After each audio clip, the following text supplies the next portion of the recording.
सुशीला सिंह जी कर रही हैं। पहले तो उनके लिए आप लोग तालियां तो बजा दीजिए जोरदार। इतना सुंदर मंच संचालन आपको कहीं नहीं मिलेगा जो हमारी संस्था में मिलता है। बहुत बहुत धन्यवाद। श्री मेहताब अली जी, आदरणीय वरिष्ठ उपाध्यक्ष श्री रामटहल वर्मा जी और उपस्थित पदाधिकारी, सभी सम्मानित सदस्यगण।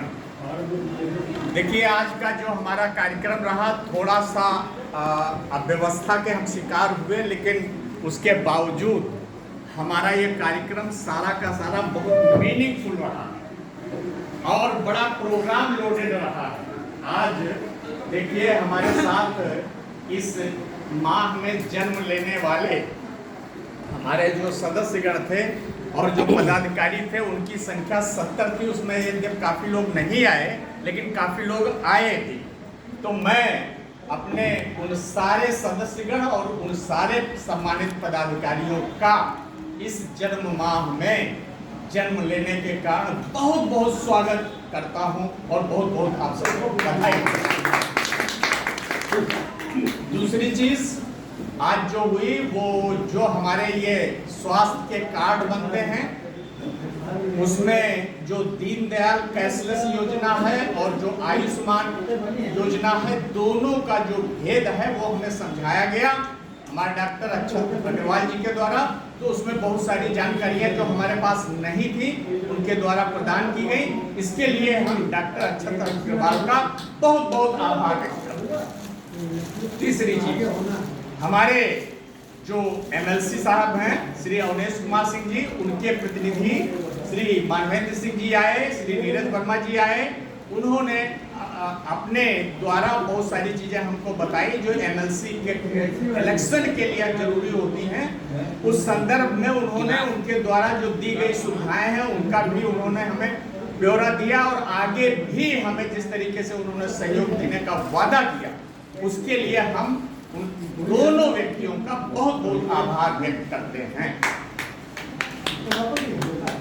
देखिए, 5 तारीख को हमारी मीटिंग लखनऊ होने वाली है, जिसमें हमारे सारे जो पदाधिकारीगण हैं, खासकर हमारे अध्यक्ष जी, मंत्री जी, कोषाध्यक्ष जी, ये जाने वाले हैं। अगर आप लोगों के पास ऐसी कोई समस्या है जो प्रांतीय स्तर पे सुलझाई जा सकती है, उसको आप कृपया नोट करा दें, ताकि ये जब वहां जाए तो लखीमपुर का प्रतिनिधित्व करते हुए यहाँ के साथियों की जो समस्याएं हैं उनको वहां रख सकें। तो ये हमें आपसे निवेदन करना है। चौथी बात, बहुत सारे साथियों की समस्याएं हो सकती हैं पेंशन रिलेटेड, तो वो भी निसंकोच, अगर कहीं कोई आपके साथ ऐसी समस्या है जो हमारी टीम कार्य उसके ऊपर कर सकती है, उसका समाधान ला सकती है, तो ये मंच विशेषकर स्पेसिफिकली बना हुआ ही इसलिए है कि हम आपकी समस्याओं का समाधान करें, आपके विचारों को हम यहाँ आहूत करें और ये जाने कि आपके साथ आपकी क्या समस्या है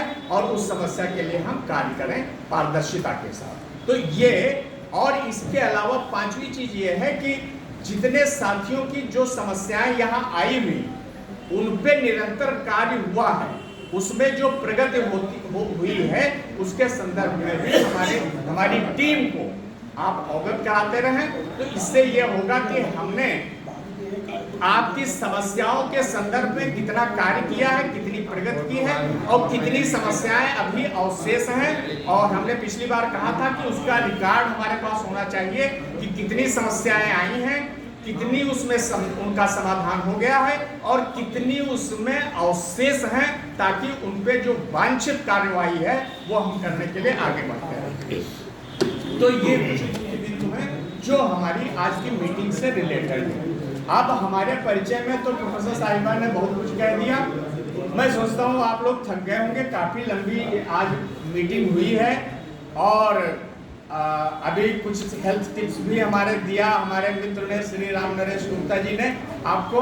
मैं चाहता था श्री राम बहादुर जी भी बोल दें और हम लोगों के हेल्थ टिप्स दें, क्योंकि ये जो 60 प्लस की एज है या 70 प्लस की एज है या 80 प्लस की जो एज है, तो इसमें जो सबसे बड़ी हमारी समस्या होती है वो हेल्थ की।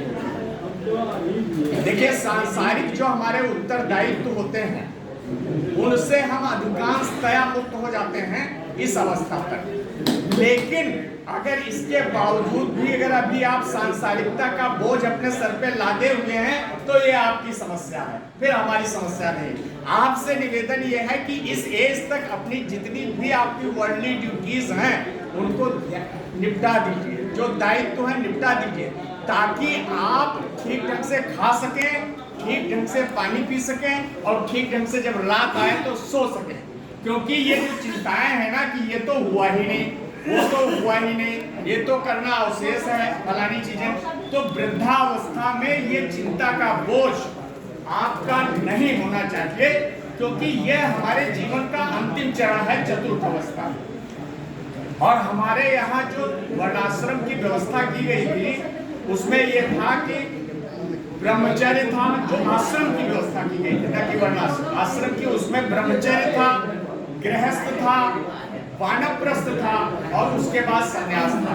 और जो 4 पुरुषार्थ चतुष्टय हैं, देखिए अगर आप बात करेंगे तो हमारी बात करना निरर्थक है, उसका कोई मतलब नहीं है। कुछ सुन लीजिए बालक राम जी, हो सकता है आपके जीवन में उसमें कहीं क्रांति हो जाए। तो मैं ये कह रहा हूँ कि जो आश्रम व्यवस्था थी उसमें पहले ब्रह्मचर्य था, उसके बाद उसमें गृहस्थ था, उसके बाद उसमें वानप्रस्थ था और उसके बाद उसमें संन्यास था। तो हमारी आपकी अवस्था कौन सी हुई बताइए?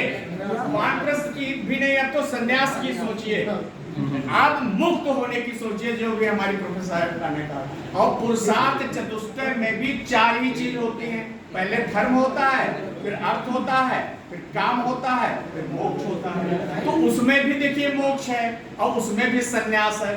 तो आपके लिए इस समय भगवान की तरफ से, विधाता की तरफ से, प्रकृति की तरफ से, सबकी तरफ से यह है कि अब आप अपने को अधिक से अधिक चिंताओं से मुक्त करिए, उत्तरदायित्व से मुक्त करिए, जीवन में इतना सुंदर सोचिए और इतना सकारात्मक सोचिए और इतना भगवानवादी हो जाइए, इतना अल्लाहवादी हो जाइए कि ये जो चौथा चरण है आपका, ये जो अंतिम चरण है आपका, इसमें ये मत सोचिए कि बांट दो, सब लोग अपने अपने वो करें।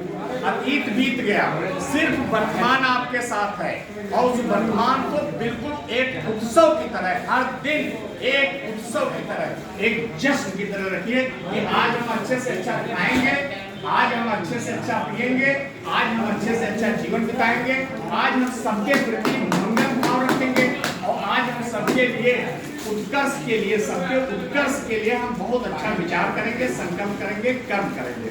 तो अब आप अपने जीवन को अंतिम समय में, अंतिम चरण में, ये 4th फेज है, यही सबसे महत्वपूर्ण है। तो आप अपने को फिर से नए ढंग से सजा सकते हैं, संवार सकते हैं, अच्छा बना सकते हैं और सबके मंगल के लिए कार्य कर सकते हैं। बस यही।